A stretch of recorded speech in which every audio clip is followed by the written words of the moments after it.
الحمدللہ رب العالمین والصلاة والسلام علی نبینا محمد وعلی آلہ وصحبہ اجمعین، اما بعد۔ 10 ذوالحج کا جو کام کرنے والے ہیں ان میں سے پہلے تو ہم نے دیکھا ہے جمرات کو کنکری مارنا۔ اسی طرح آج ہم دیکھیں گے 10 ذوالحج کا دوسرا کام قربانی کرنا ہے۔ حج دیکھیں، حج افراد کرنے والے پر قربانی واجب نہیں ہے، لیکن حج قران اور حج تمتع والے پر واجب ہے۔ اگر وہ قربانی نہ کر سکے تو ایام حج میں 3 روزے اور واپس آ کر 7 روزے رکھے۔ مینا، مکہ یا حرم حدود حرم میں کسی بھی جگہ قربانی کی جا سکتی ہے۔ حاجی استطاعت کے مطابق زیادہ بھی قربانیاں کر سکتے ہیں، جیسے اللہ کے نبی نے 100 قربانیاں کی تھی، ٹھیک ہے نا۔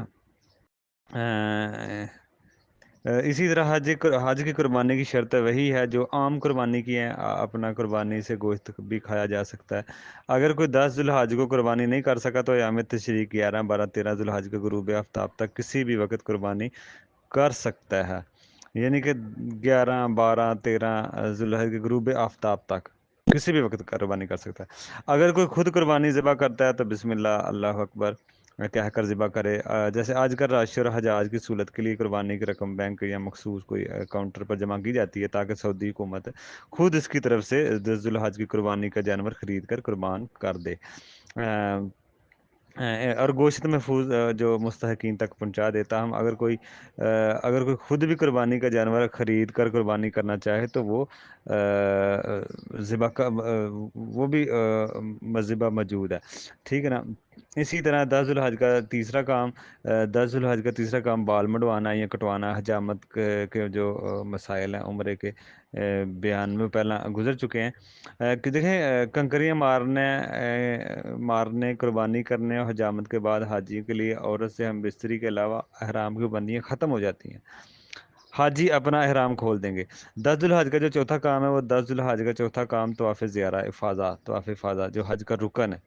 یہ طواف حج کا رکن ہے، اس میں احرام کندھا ننگا کرنا یا رمل تیز چلنا، یہ البتہ وضو ہونا، حجر اسود کا بوسہ یا اشارہ یا دعائیں وہی جو پہلے طواف میں تھی۔ صرف اس میں صرف یہ ہے کہ اس میں احرام کندھا ننگا کرنا اور رمل تیز چلنا نہیں ہے، ٹھیک ہے نا۔ باقی دوسری چیزیں وہی ہیں۔ اگر یہ طواف پہلے دن نہ ہو سکے، 11 کو کر لیں، 12 کو کر لیں، 13 کو کر لیں، کسی بھی وقت کیا جا سکتا ہے۔ طواف زیارہ کے بعد آپ حج تمتع کرنے والے کے لیے صحیح بھی ضروری ہے، البتہ حج قران اور حج افراد والوں نے اگر طواف قدوم کے ساتھ صحیح نہیں کی تو پھر وہ بھی ضرور کریں، ورنہ ان کے لیے ضروری نہیں ہے۔ حج قران والے پہ، حج افراد والوں نے اگر انہوں نے پہلے حج شروع کرنے سے پہلے، جب 8 کو شروع کرنے سے پہلے جب انہوں نے عمرہ کر لیا تھا پہلے، تو پھر صفا مروہ صحیح کر لی تھی، تو پھر اب ان پہ معاف ہے۔ دوسروں کو برابر کرنی پڑے گی تمتع والوں کو، پہلے بھی اور بعد میں بھی۔ اسی طرح مکہ سے مینا واپسی روانگی، تو دیکھیں طواف زیارہ اور سعی کے بعد حجاج واپس مینا میں آ جائیں اور باقی ایام تشریق یعنی 11، 12، 13 دنوں کی راتیں، ان 3 دنوں کی راتیں مینا میں گزاریں۔ دیکھیں، حجاج مینا کی مسجد جو حنیف میں باجماعت مسجد خیف میں باجماعت قصر نماز ادا کریں، اور اگر وہاں تک رسائی نہ ہو تو اپنے خیموں میں باجماعت قصر نماز کا اہتمام کریں۔ رمی جمعرات میں دیکھیں، ایام تشریق کے تینوں دنوں میں جمعرات اول اور وسطیٰ اور عقبہ کو سورج ڈلنے کے بعد کنکریاں ماری جائیں۔ اسی طرح ایام تشریق میں رمی کا طریقہ یہی ہے کہ جمرہ اول جو منا کی طرف سے پہلا جمرہ ہے، اس سے پہلے رمی کی جائے، اور اس کا جمرہ دنیا اور جمرہ صغریٰ بھی کہتے ہیں، ٹھیک ہے نا۔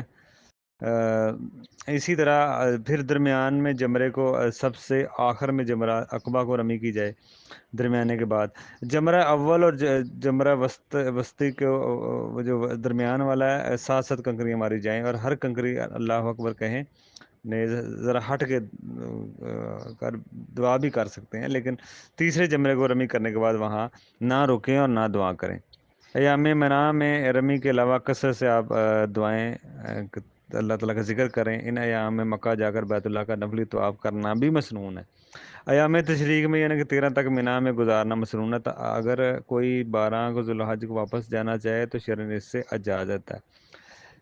طواف وداع حج مکمل کرنے کے بعد رخصت ہونے سے پہلے مکہ سے الوداعی طواف واجب ہے، البتہ حیض اور نفاس والی عورتوں کے لیے طواف وداع کی رخصت ہے، بشرطیکہ کہ انہوں نے طواف زیارت کیا ہو۔ اسی طرح بیت اللہ مسجد الحرام سے نکلنے کی دعا جو ہے وہی دعا پڑھیں۔